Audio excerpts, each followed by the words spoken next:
What is going on with the weather? The British weather is famously cloudy and changeable, but the past year or two has seen some pretty dramatic changes. There's very little sun, and when the sun does come out, it tends not to last long. We don't see the kinds of clouds we used to see much, but we do see all sorts of new, often rather symmetrical formations, strange lines, and dark colours. The atmosphere is unusually damp, and there's often a blanket of cloud that goes on for days, even weeks. The changes in the seasons have become less noticeable. The sky is grey and the air waterlogged much of the time. I notice these things because I've been a weather obsessive all my life. I like to spend quite a bit of time outside, and when I'm indoors, I look out of the window a lot. I've lived in the same area on and off for a long time, and I have a good view of the skies to the east, south, and west of my home. So I'm very familiar with how the skies looked until this change. In this video, I'm going to start exploring what might be behind these changes and address the question of weather manipulation. It's a subject about which there's a lot of talk, but in the UK at least, not much knowledge. The video is aimed at people who are new to the subject, who are curious and concerned about what's going on. If you're someone who's been in the know for a long time, you might find some of the information here a bit basic, but you might also think it useful enough to share with those who are less informed. The video's in two parts. First, I'm going to present some personal experience of what's been going on in my local skies, with photos and some footage I recorded. Then I'm going to present some information about weather modification in general.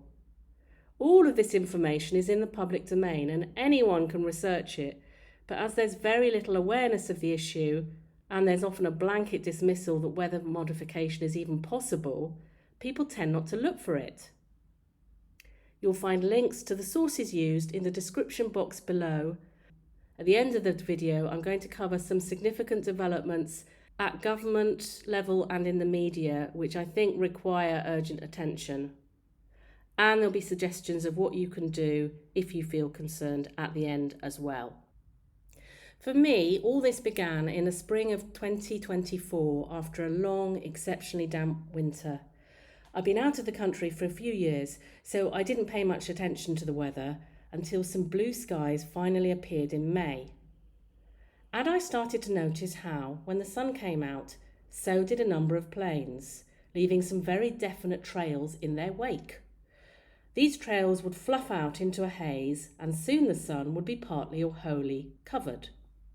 The other thing I noticed was how the planes and their trails seemed to follow the path of the sun.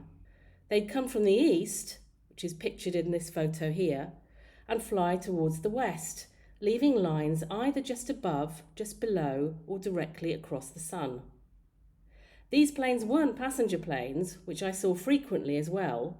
They didn't leave any trails. They weren't flying at high altitudes, and I often saw them rising out of the horizon from a direction where there's no major commercial airport. At the same time, I was starting to have some unexplained health problems.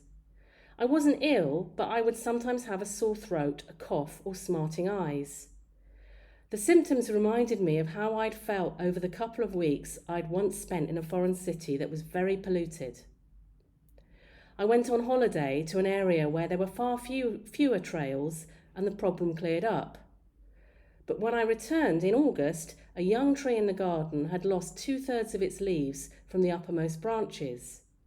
It was almost as if they'd been burnt, and the branches seemed singed too, and my health problems came back. As autumn got underway, there was even less sun. One October Sunday dawned bright, with a clear blue sky in every direction. But it didn't last long. I watched with alarm as a set of planes started covering the western horizon with lines, this picture here. A lot of planes were flying in this part of the sky, and soon their trails had formed a kind of grid. The grid was then expanding.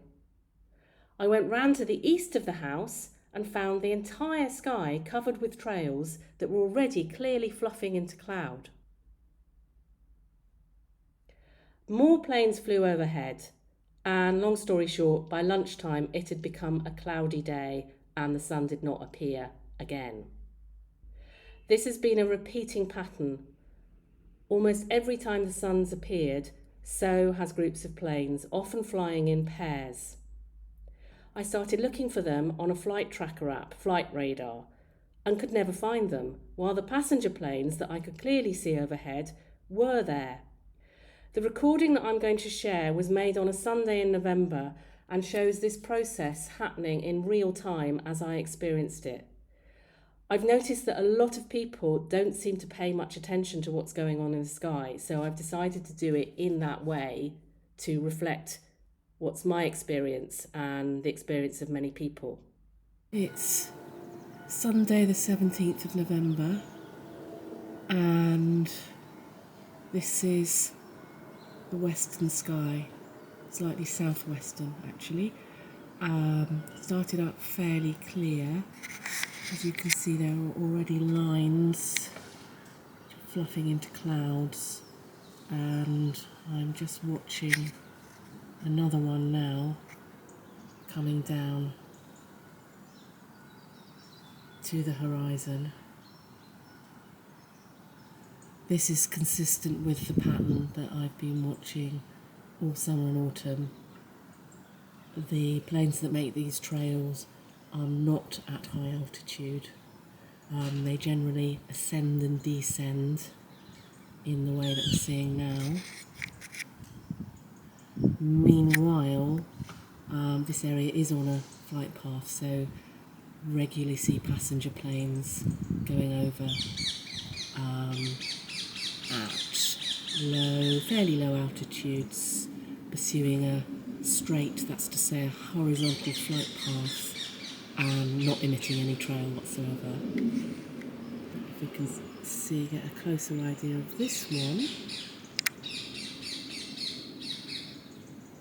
So what you might notice now is already this trail which we saw being made is fluffing into cloud. Quite quick. And here, further up, it's part of a network of trails that are already fluffing into light cirrus. And the light cirrus is what I see very frequently, along with heavier cirrus, which stops the sky from staying blue, basically.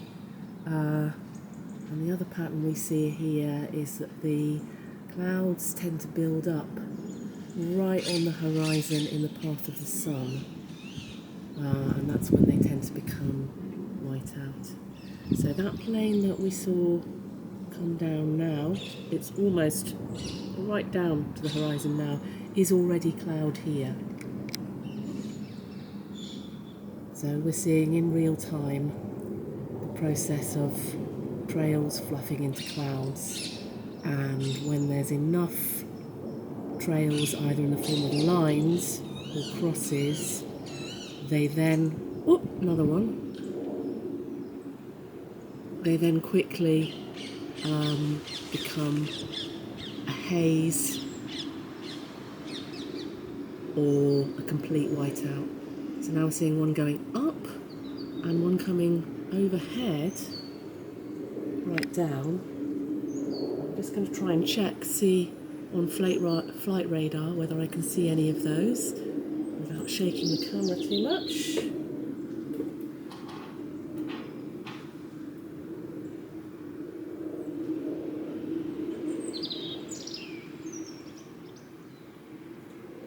No. And another one. They do tend to go in kind of battalions together. So I'll get a gap. Where's this one going? So this one's heading off to the eastern sky, while this one is heading on a downward path towards the southwestern horizon.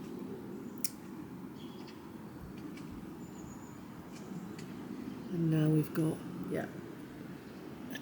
a hazy cloud overhead here.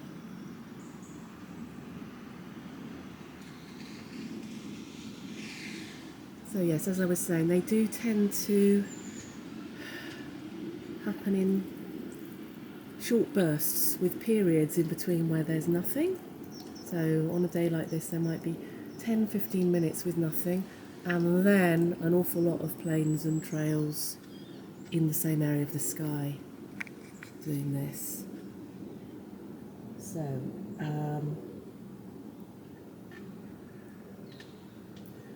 checking on flight radar, there is nothing. There is no trace of any planes overhead on flight radar at the moment, and now we've got another one coming over.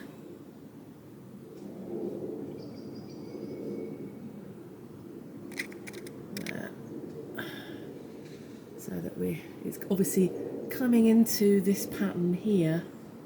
It's being created. So if we wait, we'll perhaps see it.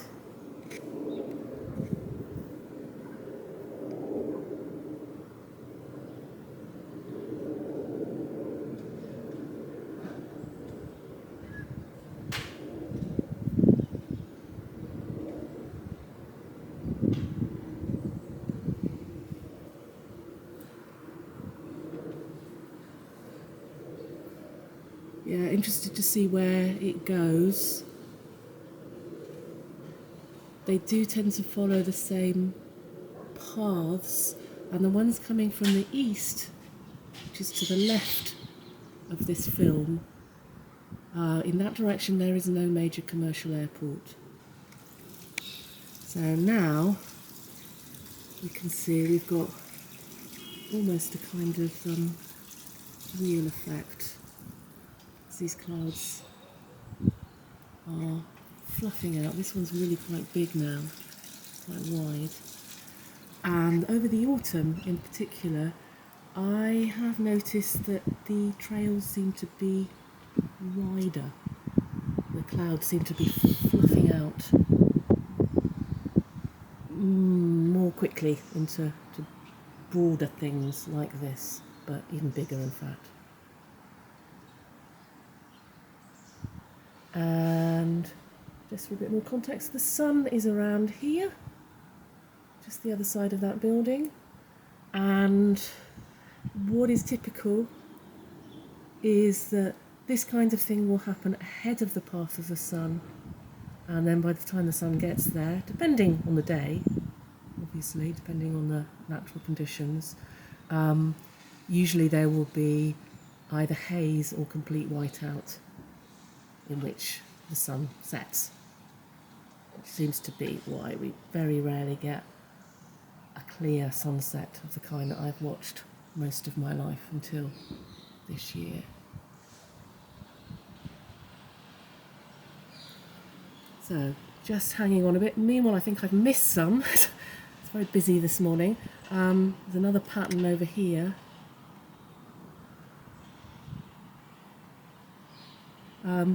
Are in fact getting this kind of light cirrus here just while I've been making this little bit of film. So yeah, blue sky. No blue sky for us today. So just to stress, that recording is of a skyline I'm very familiar with, and I've never seen it like this before. What you can see on the screen now is another photo taken on an afternoon in my area in late 2024, which illustrates the width of clouds that I mentioned in the recording. I want to make just two brief comments at this stage. Airspace is closely observed and regulated, so it's simply not possible that the aviation authorities, civil or military, are unaware of these planes.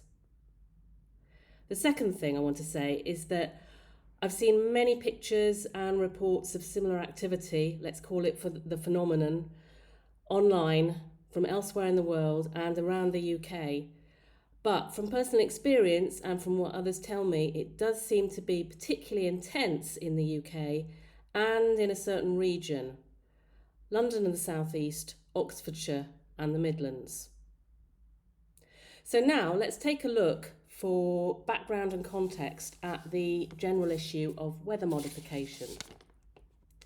Weather modification, it's sometimes called climate engineering or geoengineering, has existed in various forms for well over a century. As you can see from this list, patents start in 1891. Naturally, scientists and governments have been keen to stress that weather modification technologies would only be used for benign reasons, such as creating rain in places of drought or alleviating natural disasters. But in the 1950s, US military personnel and politicians became very interested in the possibility of controlling the weather. Covert weather modification was used as a weapon of war in Vietnam in the 1960s under Operation Popeye. The plan was to make the roads so muddy that the enemy would have difficulty in getting around. Secrecy was key. The first experiments were conducted without consultation with Lao authorities and were known to only a very limited number of US officials. Then a memo was sent to the Deputy Under Secretary of State in 1967 outlining the second phase of the programme. I'm quoting, "The objective is to produce sufficient rainfall along these lines of communication to interdict or at least interfere with truck traffic between North and South Vietnam. Recently improved cloud seeding techniques would be applied on a sustained basis in a non-publicised effort to induce continued rainfall through the months of the normal dry season." So that's an example from history to show that weather modification on a covert basis has already been used.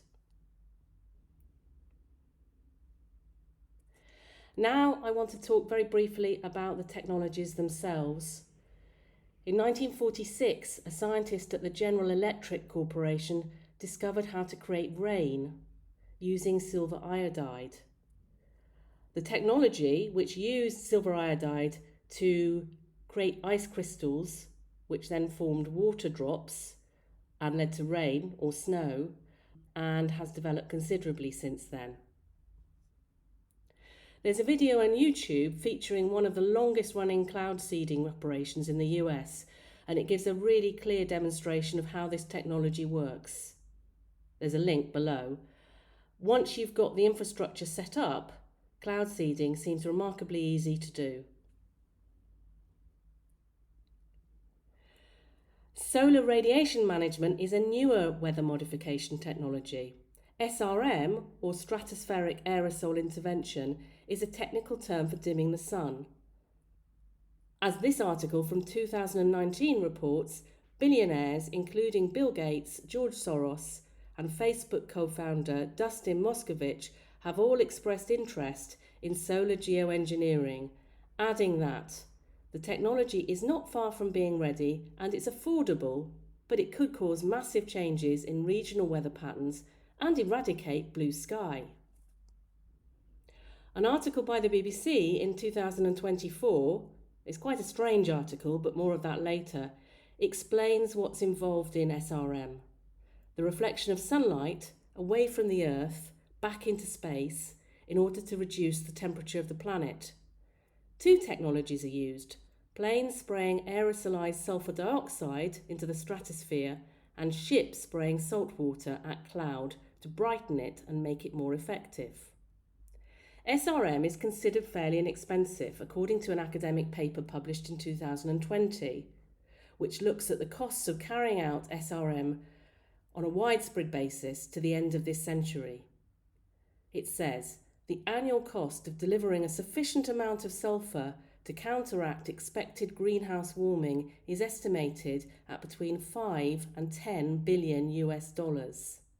For context, the GDP of Iceland is $31 billion, and Musk bought Twitter for $44 billion.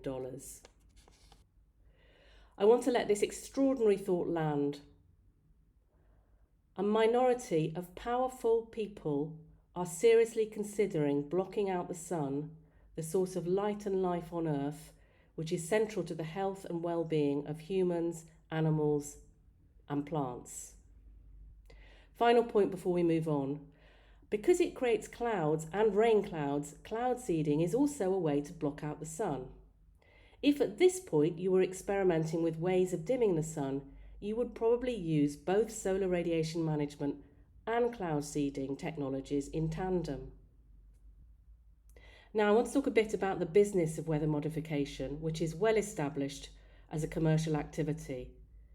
I imagine because it requires considerable expertise and infrastructure that it's highly profitable. On the screen is the homepage from Weather Modification Inc., an American company set up in 1961 which initially focused on cloud seeding for the US government. As you can see from the slogan, "The sky's the limit," the company now offers bespoke services to anyone who wants them. We can also tailor a program to meet your specific objectives and manage it from beginning to end. Our talented scientists, researchers, project managers, technicians, and pilots have the expertise you need to carry out an efficient, effective weather program. That gives you a sense of the range of skills and numbers of organisations involved in carrying out such work. There's quite a bit to explore on this website if you want to get a better sense of the industry, but for now I just want to highlight one more web page. And this concerns aircraft modification. So what the company says is that if you operate your own aviation fleet, we can provide custom modified aircraft to match your specific mission requirements, or we can modify your existing aircraft to perform the operations required. We'll get an idea of what that involves shortly. Then you have companies such as Charter Flights Aviation, the kind of business you might go to if you wanted to hire a private plane or helicopter. They have offices all over the world, and weather modification is one of several things they offer, but you won't necessarily find it unless you look. In this case, I found details of the cloud seeding services they offer under the Special Services section. And what you might notice in that picture of the plane, in the foreground, there's a range of what are nozzles on the wing. So this is an example of how a craft can be modified or retrofitted in order to disperse aerosolized chemicals. What about weather modification companies here in the UK? They are less obvious than in the States and sometimes just referred to as private contractors. But if you go to Companies House, the government register of companies, you can get an impression of some of what's available. When I did a search on Companies House, the term cloud seeding didn't bring up anything, but geoengineering did throw up quite a few names. So if you're interested in exploring further, it's a good idea to use various search terms. 10 years ago, a company called Oliver's Travels, which organises luxury trips and weddings, offered you the perfect weather for your wedding day. For a cool 100 grand, a team of pilots and meteorologists make the necessary calculations and arrangements to carry out cloud bursting, a very similar technology to cloud seeding. I haven't quite finished with the business aspect of weather modification, but by now I reckon you may be wondering about the legality of all this. This is a confusing area to say the least, because on the one hand we have legislation or proposed legislation banning weather modification, but on the other, governments and media are keen to deny that it could possibly be happening. In the US, there is already some legislation in place, but it's either outdated or ineffective. Governance arrangements vary from state to state, and a number of them, including Tennessee, have passed laws banning geoengineering. Just in case you understand. Florida, the so-called Sunshine State, which I hear has become a lot less sunny than it used to be, has new proposed legislation as of December 2024. It states that the injection, release or dispersion by any means of a chemical compound, a substance or an apparatus into the atmosphere within the borders of this state for the express purpose of affecting the temperature, the weather or the intensity of sunlight is prohibited. Mexico has banned solar radiation management following an experiment by a startup called Make Sunsets, in which balloons containing sulfur dioxide were released into the atmosphere. At least that's the official explanation. And the UK? There is no legislation explicitly concerned with geoengineering, although it could be argued that some activities with a potential impact on the environment or climate are subject to regulation. In 2009, the Science and Technology Select Committee produced a report arguing that the groundwork for a regulatory framework for geoengineering should begin. The report stated, "The UN is the route by which eventually we envisage the regulatory framework operating. But first, the UK and other governments need to push geoengineering up the international agenda and get processes moving." And there's no progress that has been made on that I'm aware of. The UK government does have a position statement on SRM which says the government is not deploying solar radiation management and has no plans to do so.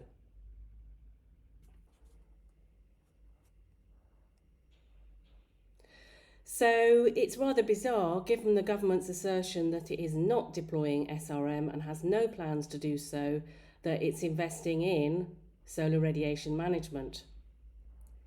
In February 2024, a project by UK Research and Innovation was announced, a body funded by the Department for Science, Innovation and Technology, which involved investing 2.5 million of public money into a 5-year research programme.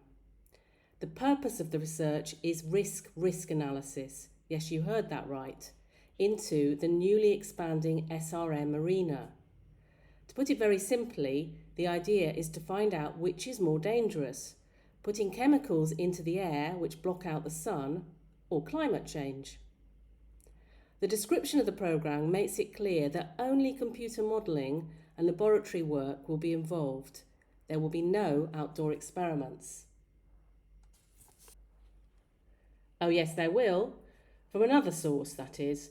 The British Science Agency, the Advanced Research and Invention Agency, or ARIA, is providing £57 million for research into solar radiation management, including outdoor experiments.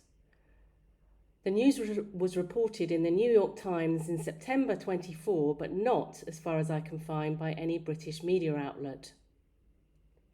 The New York Times piece includes an explanation from ARIA that the research is necessary because, I'm quoting, "Even under the most aggressive scenarios of cutting greenhouse gases, it may not be possible to reduce those emissions fast enough to prevent dangerous increases in global temperatures.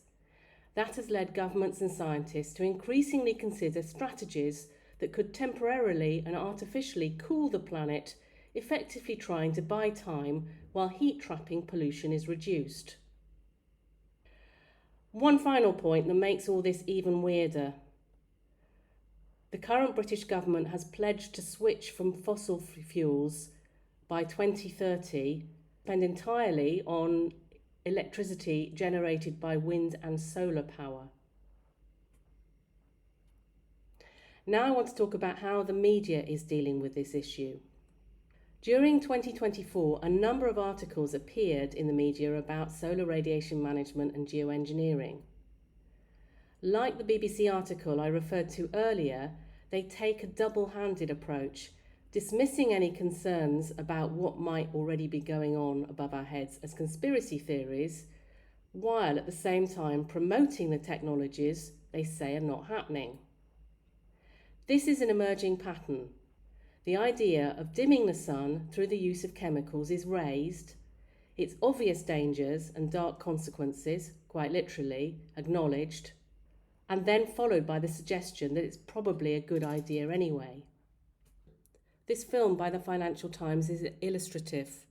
The UN's position is now that dimming the sun is the only option to cool the planet. And a piece published in the Financial Times in September 2024 by a former Director General of the World Trade Organization argues explicitly for solar radiation management. Pascal Lamy writes, "During the past few months, SRM has been gaining traction in scientific circles, international media, and among diverse climate stakeholders." He goes on, "Next year's UN Environment Assembly 7 and COP30 offer the right opportunities for decision-making on the complex risks and benefits of SRM. Over a year away, there is enough time for broad consultations including governments, international organisations, civil society and other stakeholders to handle SRM with the utmost care, responsibility and cooperation. We are now in the year running up to COP30 and I'm not aware of any public discussion about solar radiation management or indeed any form of geoengineering. So, what can we expect in future? One thing seems clear. Unless there is a dramatic shift and mass public awareness of the issue, it looks as if governments and other powerful agencies are going to continue preparing the ground for overt, ongoing and widespread weather manipulation because of the climate change emergency. And this trend is well understood by the business world. See, for example, this report by Fortune Business Insights, which predicts growth in the cloud seeding market. Valued at $375 million in 2023, projected to grow to over $400 million in 2024, and to heading towards $600 million by 2032. And look at the bit at the bottom. We are in the process of revamping the cloud seeding market with respect to the Russian-Ukraine conflict. That's the global market. In the UK, according to a company called Markwide Research, the cloud seeding market represents a unique and innovative approach to weather modification on the basis it could provide a solution to our drought problems. I find this a bit of a stretch for Britain, but anyway, the report provides a forecast of trends to the year 2032. I did try to get a sample of the report to see the detail, but I would have had to have filled out a form giving information about my company and how it planned to carry out weather modification, which is obviously something that I couldn't do. So it's clear that a lot of powerful interests, including the UN, governments, and business, are deciding that a worldwide policy of dimming the sun and creating cloud by putting chemicals into the environment is a good idea. The technologies are evolving rapidly and drones could make widespread weather manipulation cheaper and easier to do. As you can see, there's another patent for the use of drones in weather manipulation. All that's really needed now is the consent of the people. So, do we want, can we, live in a sunless world? What would the impact be on human health and quality of life, on animals, on plants and our food supply? I'm going to wrap this up now with a summary of where we are and some suggestions of what to do if you're concerned. This picture, by the way, is also from my area in the week before Christmas. This video has by no means been comprehensive and there's a lot more to say on the subject. Some people may be thinking I haven't mentioned a facility beginning with H, radar or nanoparticles, but I feel I've covered enough ground in this initial short film. There may be future videos depending on the response, so please do like, comment and subscribe to let me know. So, to summarise, we're in a very odd place with regard to weather manipulation, official or covert, in the UK especially. In what looks like a conversation amongst themselves, international organisations, governments and wealthy philanthropists are in the process of making a decision that would profoundly change life on Earth, affecting each and every one of us for generations to come. And yet there's no public debate.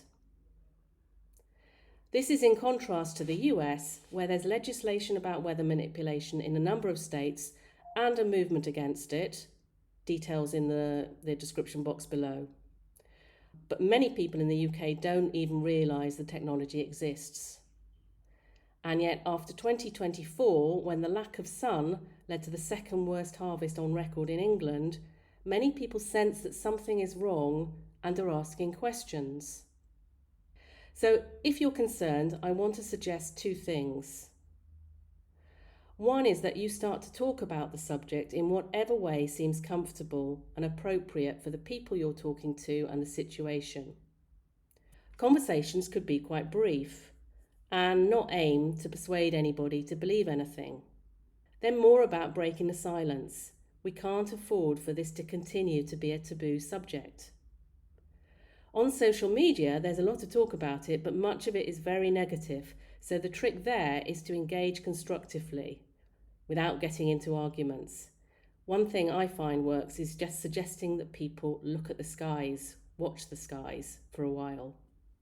Secondly, if you have any insider information about what's going on, please get in touch with me. Also, get in touch with me if you're in a position to gather some evidence. By evidence, I mean something more than photos. There's a lot of them around.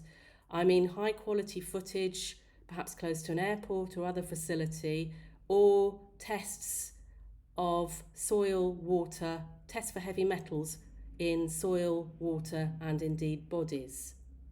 The email is in the description box below. Finally, thank you very much for watching this video.